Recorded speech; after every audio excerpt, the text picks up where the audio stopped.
मरियम से सवाल पूछना चाहिए था कि पहले ये तो चेक कर लें कि जो इसने जमीन इसकी छुड़वाई गई है क्या इसकी वाकई अपनी थी। सारा जो कब्जा हुआ था वो इनकी गवर्नमेंट के दौरान हुआ था। बड़े बड़े डाकुओं को हमने नहीं छोड़ना, कोई एनआरओ नहीं मिलेगा। लाहौर में खोकर पैलेस गिराया तो मरियम नवाज कब्जा करने वालों के साथ जा खड़ी हुई। ये कैसी मुस्तकबिल की लीडर है। नून लीग की हुकूमत में कब्जा माफिया बना, बड़े डाकुओं को नहीं जोड़ेंगे, ना कोई एनआरओ मिलेगा। वज़ीर आज़म ने तंज के निश्तर चलाए। फेल होना पीडीएम की किस्मत में लिखा था। अवाम कीमे वाले नान की खातिर सड़कों पर नहीं निकलते। फिरदौस आशिक अमान, मुराद सईद और शहबाज गुल माफियाज के खिलाफ जहाद कर रहे हैं। कप्तान की मीडिया से गुफ्तगू।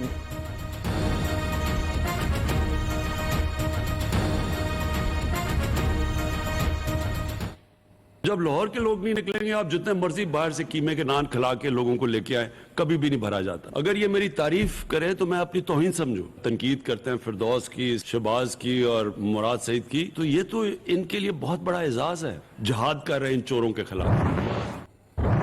सारी पार्टीज की फंडिंग की पूरी स्क्रूटनी की जाए। इलेक्शन कमीशन मौलाना फजल रहमान है, इसको मौलाना कहते हुए मौलाना आलिम की तौहीन है। वजीर आजम ने कहा है कि सेनेट इंतखाबात के लिए रेट लगना शुरू हो गया। आईनी तरमीम से सबको बेनकाब करेंगे। फॉरेन फंडिंग केस में सबकी मुकम्मल स्क्रूटनी होनी चाहिए। फजल रहमान को मौलाना कहना उलमा की तौहीन है। वो पैसे के लिए मदारिस के बच्चों को इस्तेमाल करके अरबों बने। पीटीआई ने इलेक्शन कमीशन में 40,000 अकाउंट्स का डाटा दिया, चैलेंज है। अपोजिशन इत्तेहाद 1,000 अकाउंट्स की तफसीलात भी नहीं दे सकता।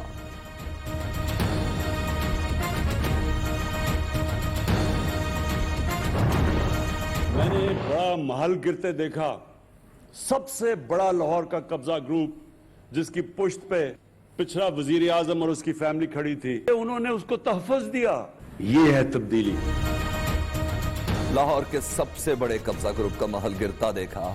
कब्जा माफिया के पीछे साबिक वजीर आजम खड़ा था। बड़े बड़े डाकू पर हाथ डालना ही असल तब्दीली है। वजीर आजम इमरान खान का खिताब। खोखर पैलेस गिराने पर वजीर आला पंजाब की तारीफें।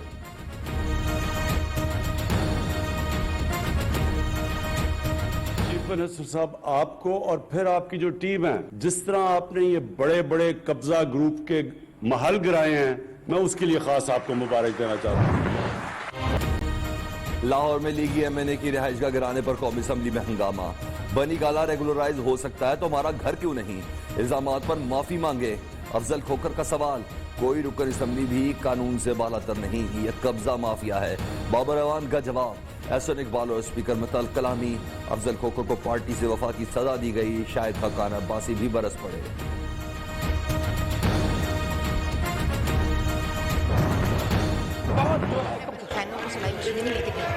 मैंने अपनी बहनों को सरकारी फंड से मशीनें नहीं लेके दी। काम नहीं चलाया, नहीं बनाए जाते। जनाब स्पीकर, सामान पार बनाया जाता करते रहे, लेकिन हम मेहमान नवाजी करते रहे। मेरी आखिरी दरख्वास्त है। ईवान में अफजल खोकर का धुआंधार खिताब। वज़ीर आज़म पर तनकीद के लिए मरियम औरंगजेब लीगी रहनुमा को हिदायत देती रही। डेस्क बजाकर हौसला अफजाई भी की।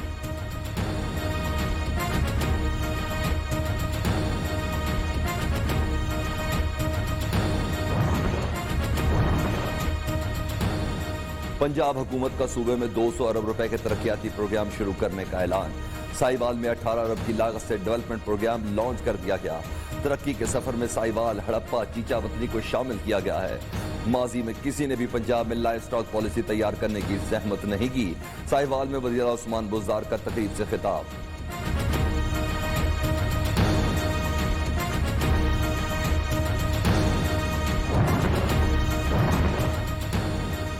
हुकूमत की 2 माह में मुसलसल 5वीं बार अवाम पर पेट्रोल बम गिराने की तैयारी। पेट्रोलियम मसनूआत की कीमतों में 12 रुपए तक इजाफे का इम्कान। समरी पेट्रोलियम डिवीजन को इरसाल। हतमी फैसला वज़ीर आज़म इमरान खान करेंगे।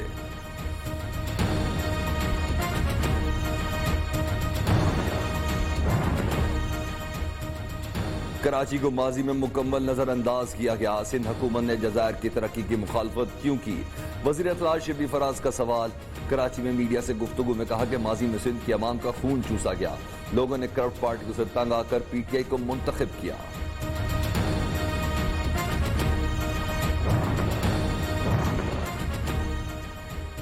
ब्रॉडशीट के साथ हुकूमत का कोई लेना देना नहीं। मुशीर दाखिला शहजाद अकबर का कौमी असम्बली में इजहार ख्याल। ब्रॉडशीट का हुकूमत के साथ 2000 में मुआहदा हुआ, 2003 में मनसूख हो गया। 2008 में ब्रॉडशीट को अदायगी की गई। 2009 में गवर्नमेंट ऑफ पाकिस्तान को नया नोटिस मिला। कहा गया पैसे गलत कंपनी को दिए गए।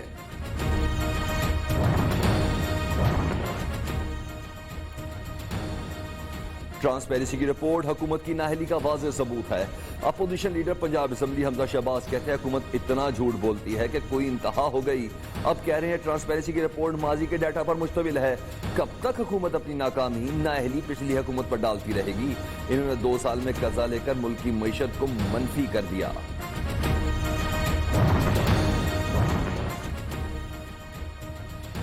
नैब ने 10 साल में 480 अरब रुपए से ज्यादा रिकवर किए। वजारत कानून सेनेट में जवाब। रकम प्ली बारगेन, बैंक डिफॉल्ट, कर्ज रीशेड्यूलिंग और अदालती जुर्मानों की मद में ली गई।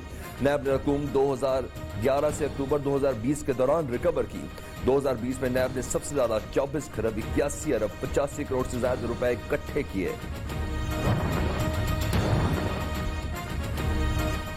सेनेट इजलास में नैब से मुतल्लिक सवाल पर शोर शराबा। सेनेटर जावेद अब्बासी ने सवाल उठाया, ये बताएं अदालती केसेस में प्ली बारगेन के जरिए कितने पैसे जमा कराए गए?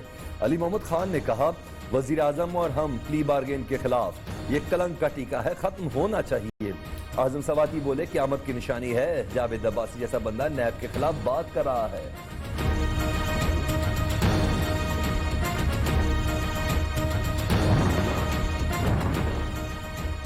तवील अरसे के बाद हुकूमत के सियासी स्ट्रक्चर पर करप्शन का कोई इल्जाम नहीं।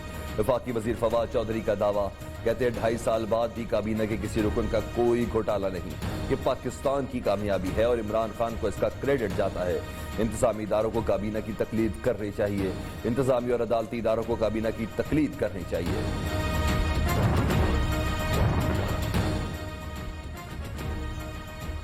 तहरीक इंसाफ में फॉरवर्ड ब्लॉग बन रहे हैं। अजमा बुखारी का दावा।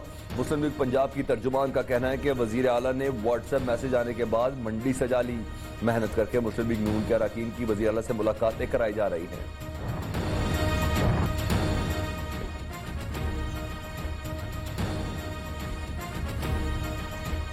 जाली राजकुमारी सिंध का शहजादा और मौलाना पुरानी तनख्वाह पर वापस आ गए। मामले खुसूसी इत्तलात पंजाब। फिरदौस आशिक अवान कहती है अपोजिशन हर महाज पर शिकस्त के बाद अपने जख्म चाट रही है। इनका रोना धोना किसी काम नहीं आएगा। पीडीएम के इस्तीफों का डोंग उनके गले पड़ेगी। पहले ख्वाजा सरा मॉडल रमल अली ने पीटीआई में शमूलियत इख्तियार कर ली। तहरीक इंसाफ वेलफेयर विंग की रुकनीत मिल गई। रमल अली को ह्यूमन राइट्स कमीशन पाकिस्तान की रुकनीत भी दे दी गई।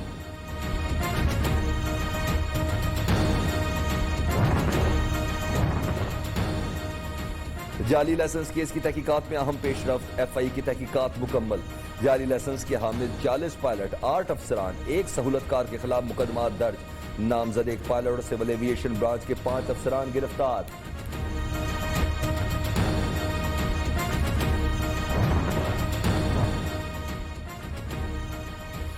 आर्मी चीफ दौरा कतर। अमीर कतर, नायब वजीर आजम, वजीर दिफा से मुलाकातें। पाक कतर दिफाई ताउन पर इत्मीनान का इजहार। ISPR के मुताबिक सेपा सलार ने अहमद बिन मोहम्मद मिलिट्री कॉलेज में पासिंग आउट परेड देखी। जंगी चैलेंज से निपटने के लिए कैडेट्स को दी जाने वाली तरबियत के मेयार को सराहा।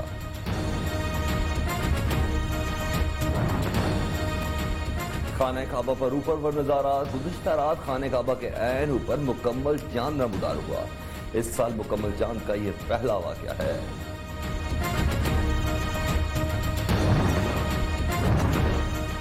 लाहौर में रहनुमा जमात इस्लामी हाफिज सलमान भट्ट की नमाज जनाजा अदा। अमीर जमात इस्लामी सिराजुल हक समेत सियासी और समाजी शख्सियात और शहरियों की भी शिरकत।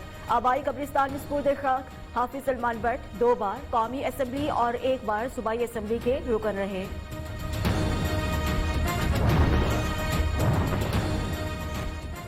पाकिस्तान में कोरोना से मजीद 40 मरीज जाँ बहक। गुज़िश्ता 24 घंटों में 1644 नए केस रिपोर्ट। मुतासरीन की तादाद 5,41,031 तक पहुंच गई।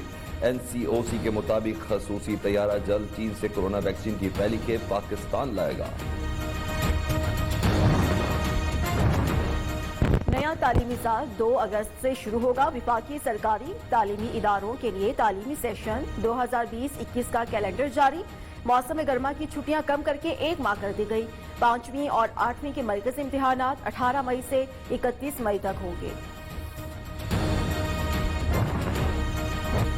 बिलावल हाउस कराची में खुशियों का समा। बेनजीर भुट्टो की साहबजादी बख्तावर भुट्टो रिश्ता इज़्ज़वाज से मुंसलिक हो गई। मौलाना गुलाम मोहम्मद ओवैस ने निकाह पढ़ाया। तकरीब में अहले खाना और महमूद चौधरी के रिश्तेदारों समेत 300 अफराद की शिरकत।